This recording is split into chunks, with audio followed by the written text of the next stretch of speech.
All right, we're live. All right, we are live, and my phone's ringing because the kid's school is calling. So classic. Welcome to Bilingual We. I'm Heather Robertson Devine. I'm the owner of Book Still Sir and co-founder of Bilingual We with my partner here, Krista Jimenez. Say hello. Hello, hello. Oh boy. Little answering machine action here. Yeah, so I'm Krista Jimenez, owner of Pura Yeah. Vida Moms, and the other half of the co-founder of Bilingual We. And we're here with Keli Garcia Allen, and she's working on Learn Safari, which is Hey an app guys. for students. So, hi, Keli. Hi, how are you guys doing? Great. How are you? Pretty good. Hanging in there. Thanks for joining us this week. We're going to be talking a little bit about screen time and our bilingual kids because Kelly's working on an app, and because who doesn't want to talk about screen time for our kids? It's the never-ending debate. But first we'll start. Kelly, can you tell us a little bit about your bilingual model at home? What does it look like for you at home? Okay, sure. First of all, thanks for having me. Of course. And just, I guess, going back a little bit further, I'm originally from Maracaibo, Venezuela, and my mom is from here, from Jacksonville, Florida. My dad's from Venezuela, so I grew up always speaking English and Spanish. My dad always in Spanish, my mom always in English. So I grew up with that very one parent, one language. And so when I had children, I said, this is what I'm going to do. One parent, one language, because that's what works. And my husband, he's actually, he is from here, from Florida. He's not, I just lost my, he is not Hispanic, but he does have he loves Hispanic culture, and he knows a lot of Spanish. And so he's the one who actually pushes the most for the kids to speak Spanish. My daughters are 3 and almost 2, so they're very young.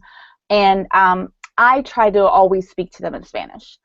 And then my husband tries to speak to them in the Spanish that he knows. But we have a lot of family here, a lot of friends and family, and the majority of people are English speakers. My dad is the one native Spanish speaker who is always in her life, and myself. So she does get a lot of English. So I have to kind of be the end-all and be-all for her in terms of Spanish. So we try to do, a lot of reading, a lot of books. Now that I finally am letting her have screen time, because we didn't do any screen time before the age of 2, anything that we do, I try to do it in Spanish. And now her preschool is a bilingual preschool, so there's a lot of Spanish-speaking children that she's around. And even though I do think that she gets a lot more English than Spanish, she is, she's speaking in both languages. She knows who to go to and what language to speak to. So when she has, the kids at preschool, they know, if she knows that they speak Spanish, she speaks to them in Spanish. If she knows they speak English, she speaks to them in English. And then whenever she tries to talk to me, she tries to talk to me in English. So I always have her, hey, I say, dime en español. And so then her little brain, she thinks for a little bit, and then she tells me. So it's not as equal as I would like it to be. So I'm constantly having to find ways to encourage more Spanish in her life. So. Yeah.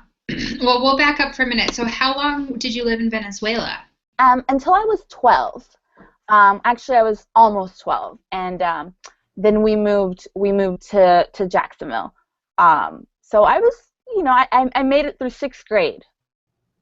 Awesome. So then you said one parent, one language worked. Did you think that when you got here your Spanish was stronger or your English? My Spanish was stronger, definitely.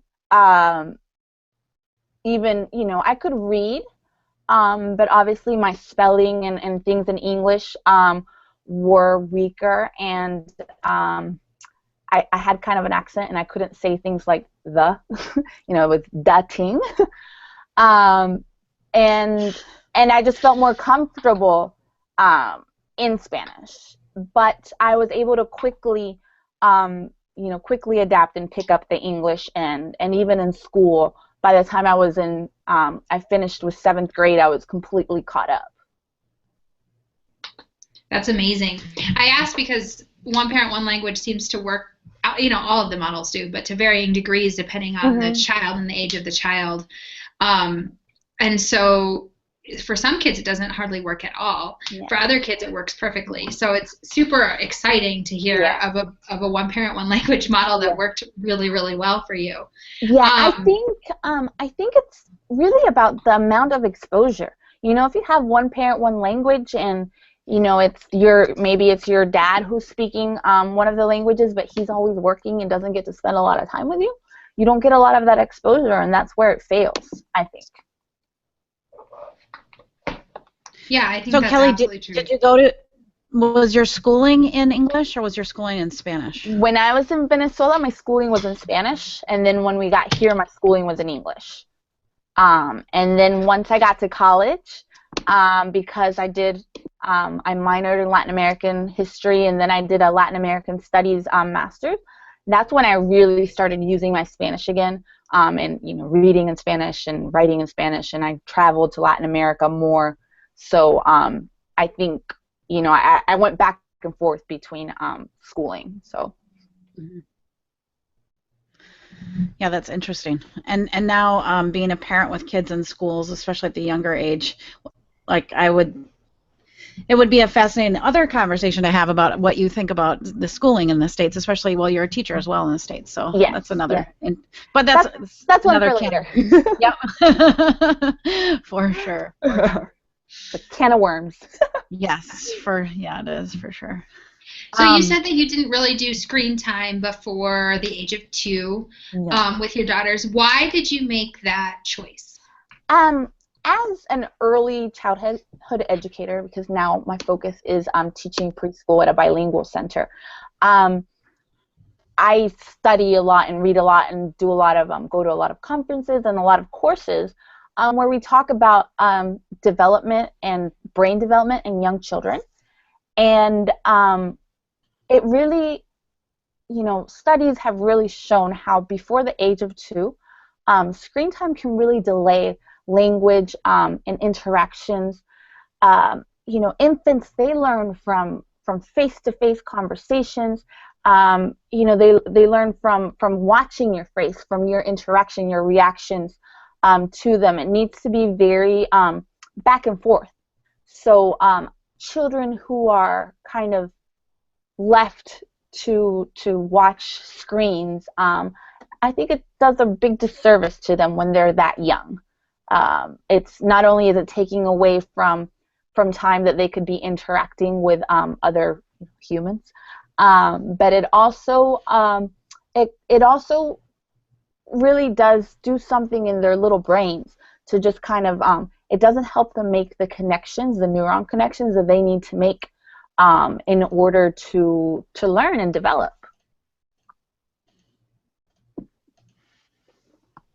Yeah, that makes perfect sense. And I think it's interesting because the AAP has gone back and forth on screen time for younger kids and what is okay and what isn't, and what we should do. And I think it's definitely a choice that every parent should make, because I also understand that for some parents, screen time is a major way for them to get native language input for their really little kids. Yes. And then you go into the cost benefit of, is it better for them to not have screen time but also not have any native language input, or is it better for them to have high quality screen time? And we've talked about that on another episode of maybe some ways to find and determine high quality content for kids. Yeah. And I think it comes down to parents being very just thoughtful when they're looking for screen time, for just not letting it just be whatever. You as a parent, you need to check it out to see if you like it, to see if it's something that's constructive, and at the same time interact with your kids as they're using these. When you bring that interaction, you're taking, a program can be really great, but when you bring in that personal interaction, you take it to the next level. You really do. But also, as parents, there's so many things that we need to do and not do. Like, we can't feel guilty about every decision and every choice. You know? Does that make sense? Yes, we are huge advocates of that. Yeah. Both Heather and I we run our businesses from home, and there's weeks where we're better moms, and there's weeks where we're better businesswomen, and there's weeks where we're not good at either of them. Right. And even so, with my younger daughter, you know, she is about to turn 2, and I try to avoid screen time so much with her, but sometimes her sister is, you know, using an iPad, or she may be watching a movie, and it's really hard for me to always get the little one away.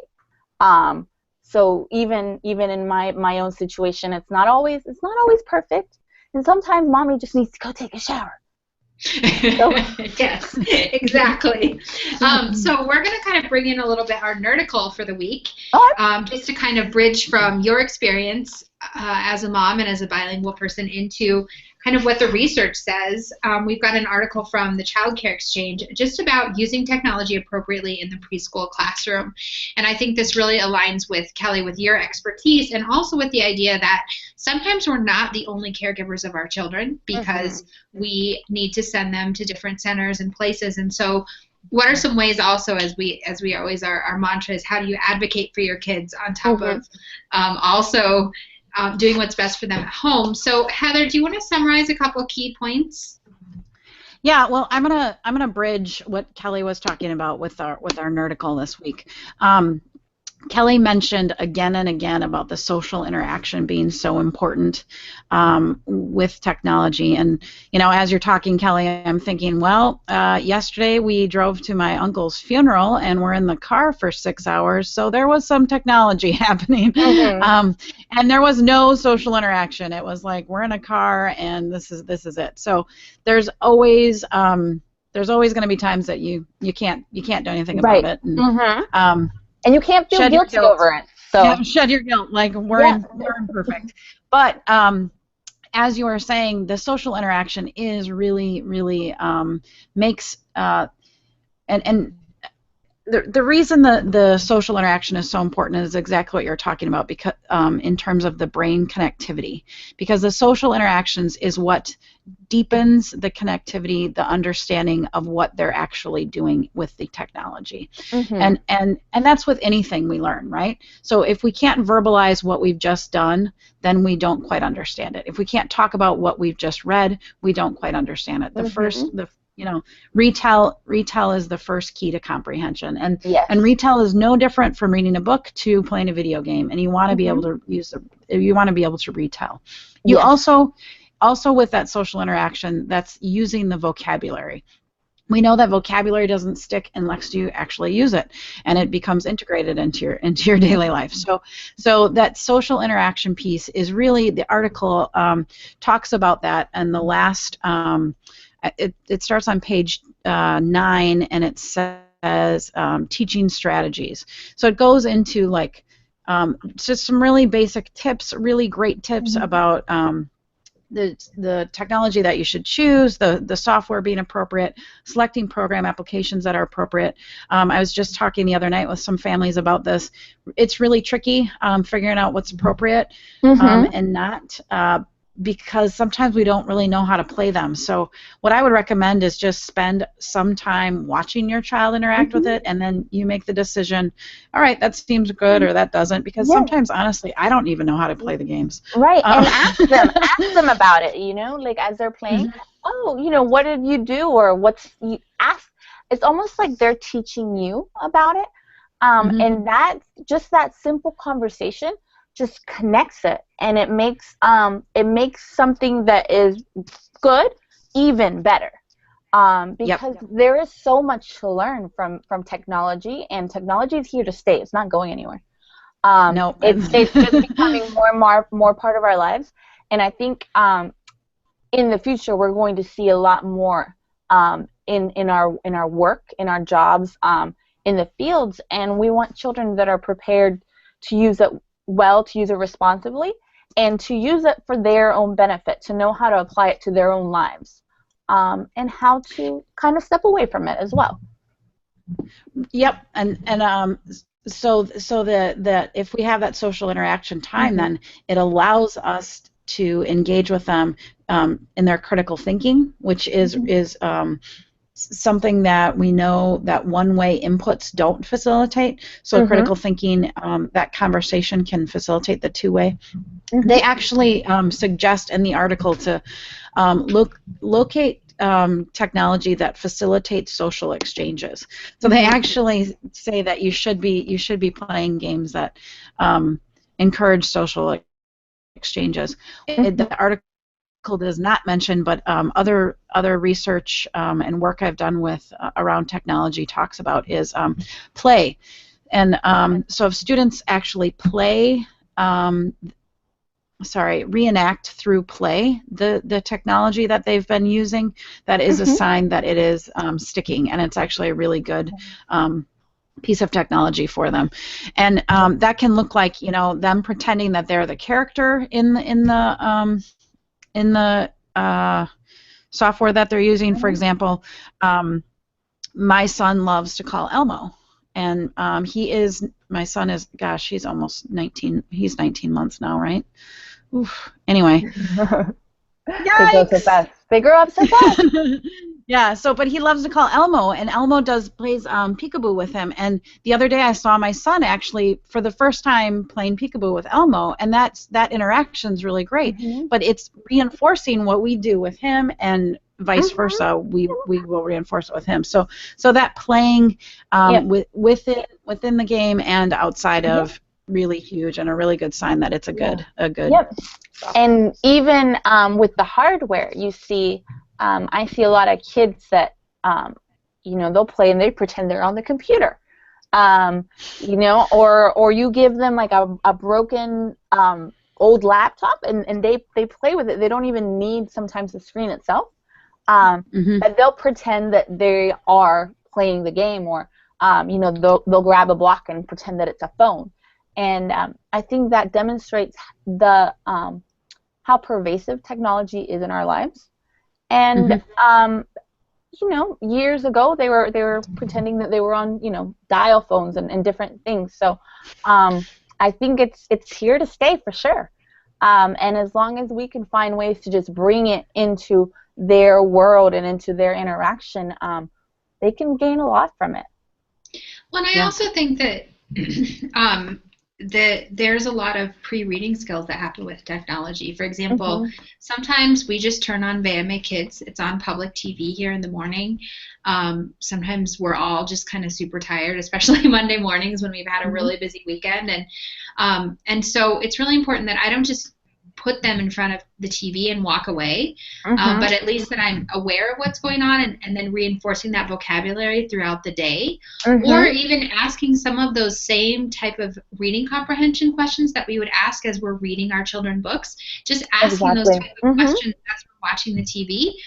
And at the end, it's almost been like a little 30 minutes of really great language input and interaction, but it's also been a little bit of downtime, because I think it can be intense for everybody to do that same type of imaginative play and asking and questioning and interacting when it's with blocks or dolls or things like that, which we do a lot of that too, but it doesn't even have to be trying to find the perfect app or the perfect age group. Sometimes you can just turn on a program and do those same skills that you would do with reading, but it kind of gives everybody a break. And I have a 15-month-old, and like you said, it's really hard to keep her away from the screen sometimes when Big Sister gets to watch something. Her attention span isn't as long, so she can go about 7 minutes. She's off doing her thing, but then I can kind of, Big Sister's getting some great Spanish language input, and I can ask her a couple questions, and then I can go play with Little Sister and show her some little things, and so it can actually be super powerful, even if it's just turning on the TV, just for a little bit. And I don't think there's anything. I think the key is I think the key is obviously moderation. We want to make sure that they are doing other things, that they do get to play and be physical, and they do get to read their books, and they get to do imaginative play. And part of their, I guess, curriculum per se also includes technology. I mean, by the time that they go to kindergarten, they're doing all their little tests on a computer. So if if they're not able to really know how to manipulate those things, they have a harder time.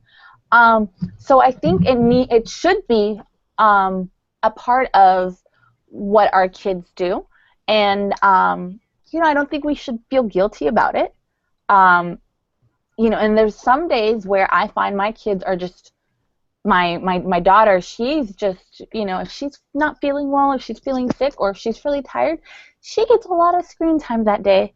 And then I'm like, oh, tomorrow we're just going outside and we're playing all day, just making sure that there's always that balance, and realizing that they will learn a lot from what they're playing or what they're watching. So we just want to make sure what they're learning, Yeah, be a part of it. Yeah, and I also think another piece, just when we talk about screen time, and can also be just how we're modeling it as parents. If every time we're interacting with our kids, we have our screen out, or we're just kind of more focused on that, then they're learning that that's what you do with screens. I really loved what Keli Garcia said last week, how she said she models information literacy for her son.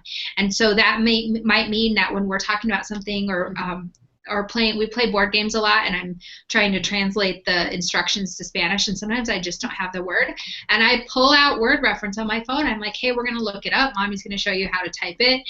We push the button for the pronunciation. And so it can also be a screen time is a piece of where the kids are actually in front of the screen, but it also, I think, has to be an intentional or thoughtful, that's the word, intentional, conversation about how, as parents, we're modeling it. Are we sitting at the dinner table and everybody's on their phones instead of dinner conversation? If that's your family culture, then that is okay. But just as long as it's, yes, intentional and thoughtful of how not only the kids are interacting with the screen time, but also how we as parents are showing them or modeling the use of that as well. Yeah. Yep. And as parents, that we're also giving them the attention that they sometimes crave. Because I find sometimes I'm like, I need to go put my phone down and go look at what's going on. Let's have a conversation. So it's just about moderation, and as a family, and as our kids grow, we have to kind of look at ourselves and check, okay, this is working for us right now, and this is not. Let's change it up. So it's definitely a personal, kind of a personal choice, and it's something that we need to look at constantly in our own lives. Yeah, and I just want to connect in the talk piece to as our children grow as well. When I was working in a 3, 4, 5 school and in middle school, a lot of times it comes up cyberbullying and different issues that have to do with online and appropriateness of what kids are interacting with in the media. And if we start from this young age in modeling appropriate use of technology and also modeling the conversations we're having, it's not so uncomfortable then when your child gets their own iPhone for you to look at their chats, for you to be monitoring their social media use or any of their use of their technology, because it's something that you have always done. I have a stepdaughter who's 13 years old, and it's not the most comfortable thing for us to be looking through her phone and to be looking at her iPad, and part of it's just because it's new. Like, she's never had an iPad before. She's never had an iPhone before. With my stepson, he's now had an iPad since he was 6. It's totally normal. We talk and we interact with it, and it's just the way it has always been for him, and the way he'll always remember. Yeah, and it's a shared space. Yep, and that's the safest form of technology, right? Keeping it in a shared space, an open space, and not hiding it, because the hiding it and the secretiveness of it, that's where it can become a problem and scary. Unsafe things happen. I don't need to get into it, but we all know that's where it becomes unsafe for our kids. So I just wanted to say, starting it young and having these conversations while they're young will make them healthier young people and adults. Yes, yes. And as with language, trying to find those kind of native inputs, authentic use of language, technology really, really gives us a hands up. It really helps us out. And that was my intention when I went into creating Learn Safari, was something that I could see my kids using to help just pump up their interest in using Spanish and doing something that they enjoy and they like to do. Because, as I said, I'm one of their only constant language models. So I need help from outside sources, and we do a lot of books, but sometimes I need to rest my voice a little bit. I need somebody else to talk to. Yeah, that's huge. Well, we're really looking forward to seeing Learn Safari. Kelly and I will be in touch about how it's going, and as soon as it's out, you will know about it through Pura Vida Moms and BilingualWe. Yeah, we're having a beta coming out soon, so anybody who wants to be a tester, we'd love feedback, so we can continue to make something that's people are gonna enjoy. Awesome. Well, can you tell us, Kelly, can you tell us, Kelly, just a little bit about it, or what can you tell us? Sure. Okay, so it is it's a narrative-based game. It's set in the savannah, and the users are, I guess, recruited by this organization called the World Explorers Organization, and they are meant to help solve a mystery in the savannah. And so Arturo, he's a monkey. He's their guide. He goes through and he's teaching them Spanish, and he's guiding them through. So it's very interactive.